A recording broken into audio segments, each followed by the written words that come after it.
Good evening. Good evening. There's a lot to unpack today, and I have been very intrigued to see how this particular episode would land because, and we'll talk about this towards the end, I suspect. The first time round, this episode had a very tangible impact upon me, and not necessarily in the most positive way. We'll get there in a moment. So that's quite a way to open an episode. Feelings about Danny Pink are mixed in this house, but I certainly didn't see that coming. And I made sure that Winnie in the room at the time was attentive to what was going on at the start of that episode, and she was not best pleased. And there was a real sense of the atmosphere. Things got real fast, is basically what I'm saying here. I think that the opening sequence with Jenny Coleman conveying the tragedy of what has occurred, and that camera shot where it swings round her and you realise, oh, that was canny. It started on her and then turned around. Time and moved forward. The return of her nan from Matt Smith's last story. Yeah. It was nice to see. And then I have to say, this Doctor companion pairing is something to behold. And that sequence where she thinks that she is forcing the Doctor to do her will, and all that takes place there in the volcano and then within the TARDIS. I was trying to remember some of the lines because I just thought it was so amazingly powerful. I mean, the one that resonates the most, and I think it's the one that stuck with me at the time, is, do you think betraying me could change the way I feel about you, or something like that? And for this Doctor to, in his own way, to be so overt about the depth of feeling he has for another person, all the way. I mean, this is one of the great journeys of this Doctor, is the fact that he goes from being, no hugging early on, and whilst that physical contact, although that does resonate in this episode later on, is not the sense that their relationship is it's almost too profound for words. And he says, I need you. What did he say? I need you cynical and clever and this, that, and the other. It's almost next level. There's so few Doctor companion relationships that I think are on a par with this one. I'm immediately thinking of Baker and Sarah, Baker and Romana, particularly Romana 2, Sylve and Ace. We're talking upper echelons of the Doctor's connection to his companion, and it's a wonderful, wonderful thing. Then, of course, we get... I'm trying to chunk it up because I have different feelings about this. So the Danny bits with Chris Addison, who is an actor, a person, a individual I have some level of affection for.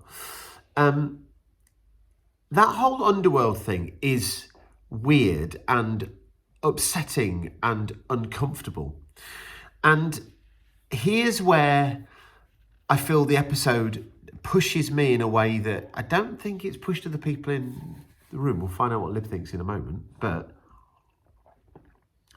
I don't like the idea of Doctor Who going so heavy into death. I'm really struggling with that. It feels intrinsically too far for me. And those moments that are macabre, and they're played for laughs, but also not. And the fact... Don't cremate me. Now we'll get into that. We'll get to that in a moment. But the what does apotheosis mean? Oh, well, it's a great word. Let's imagine I've used it correctly. The moment of that, when we finally find out why Danny's got this what's been haunting him all season. He's inadvertently shot a civilian. As if we didn't suspect that's what it would be. Well, irrespective, I don't expect it to have so writ large in my Doctor Who. And that coming together between Danny and that kid, again, Apotheosis.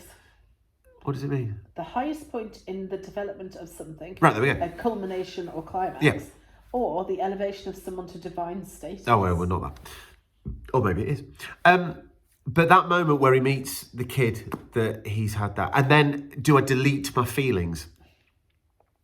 I mean, that's getting into hard sci-fi areas. And I can totally see if you are put as somebody who really feels that, resonates with that, then more power to you. It is pushing so hard for me at what my Doctor Who, that bit. And I thought it was a good performance. I know that Liv's going to shout it down because she hates Danny Pink for reasons that we cannot fully understand. But anyway. Snore, snore. Okay, then let's talk about the other aspect of the second two-thirds of the story, which is the Doctor and Clara going to investigate this mausoleum.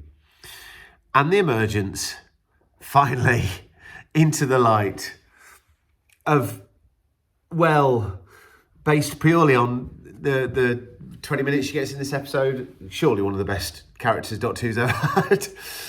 My God, Missy is next level stuff. Level. There is something about... Now, we know, me and Lib know, the kids know, because we talk about Missy. They don't really know, they've not seen Missy, but we know Missy, because Missy has a resonance now that is just utterly massive. And the first time round, you've got to bear in mind, you know, I'm still an ignorant, naive person deep down, probably. But the fact that one of our two most significant Time Lords had become a Time Lady, transitioning from one male to female, was wow. I mean, it was obvious. It was always there, ready for it to happen. And now, for reasons that will become clear, it is just, you know, it is. If you have a problem with this, then you are wrong. I'm just going to go with that. But what Michelle Gomez is doing to this character is quite phenomenal. I mean, the leap from Anthony Ainley to Eric Roberts to John Sim, I mean, you think that is a progression of a character, don't you? You think, my gosh, this is going places. But my Lord, from John Sim to Michelle Gomez, wow.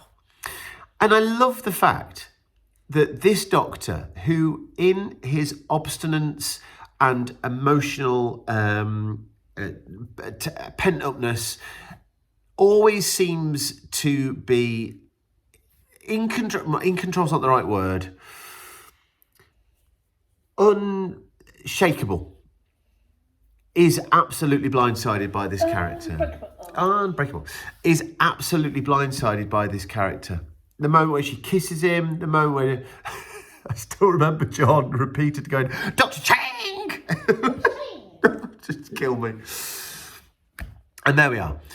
It is a tour de force performance that we will see where it goes together, won't we? But let's just be honest.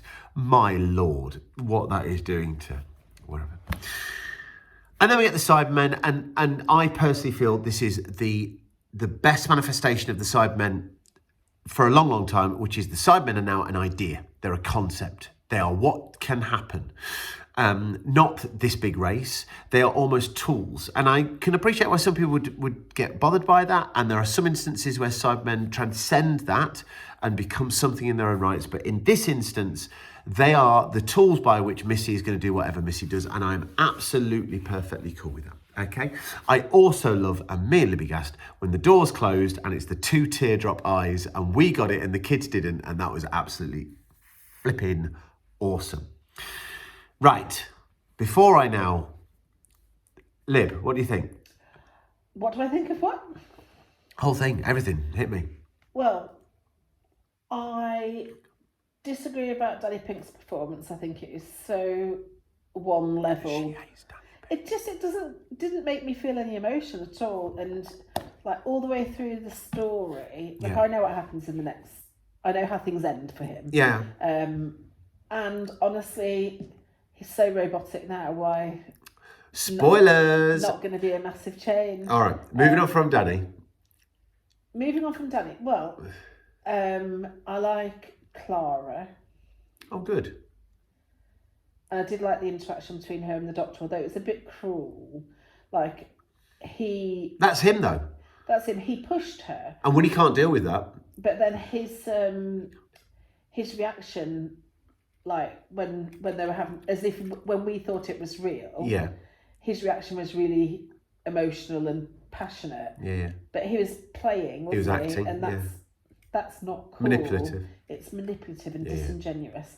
And all the stuff about death and going to the other side and being involved in sort of harvesting bodies, I do think is a bit outside the realms of... Let's do that Doctor Who. before you say what you want to say about the person you want to say it about, no doubt. I don't say anything about anyone. You don't want to say how awesome, how much you love Missy? I just want to take a minute to say, Michelle Gomez, marry me. Yeah, I know. I love you. What an You're absolute the legend. best. Absolute legend. Best master ever. Oh, there we go. Best Right. female Time Lord. Lalla Ward is calling, but there we go. Now, don't cremate me. Don't make me. You see, my kids weren't bothered. They didn't face them. They didn't talk. I asked them a couple of questions at the end so they could say, I didn't like that. And great, they didn't. I don't want my kids to be traumatized, Great.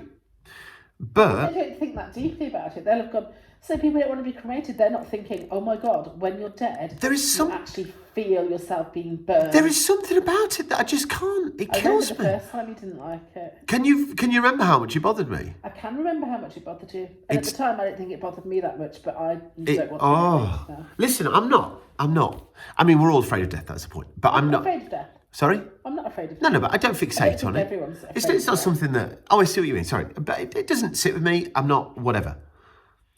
But there is something about that phrase that is just... I find... And the way... The upset in the voice that says it through the staticky thing. And the lead up to... You will never be the same again, he says. Right, so that's true of the audience as well. Clara's our audience identification figure, and she's being told you will never be the same again once you've heard this. Well, I don't want to think about it.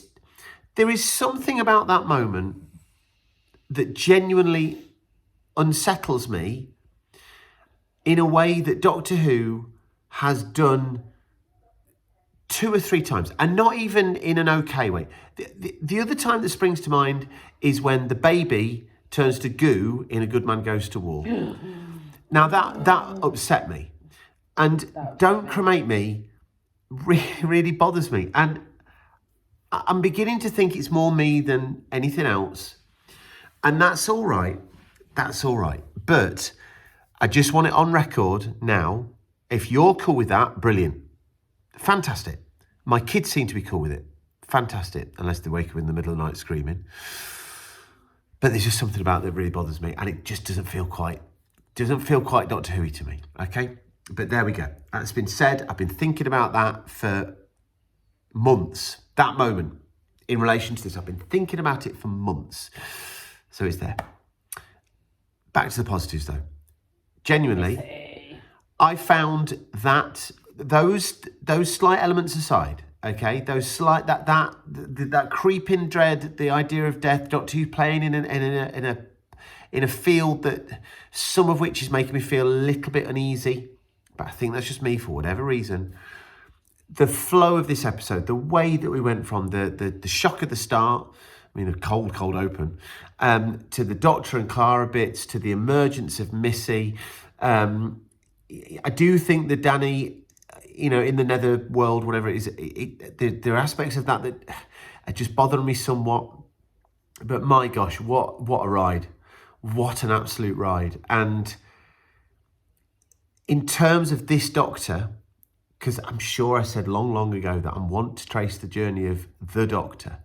This Doctor who's so emotionally stilted, who is so certain of the things that he is certain about, even he doesn't express those in a way that we are used to a Doctor expressing it, to be then confronted by this version of the Master. This version of the Master who does not play by any any of the rules that the Master once played by. This version of the Master who knows all the buttons to press to wind up this version of the Doctor.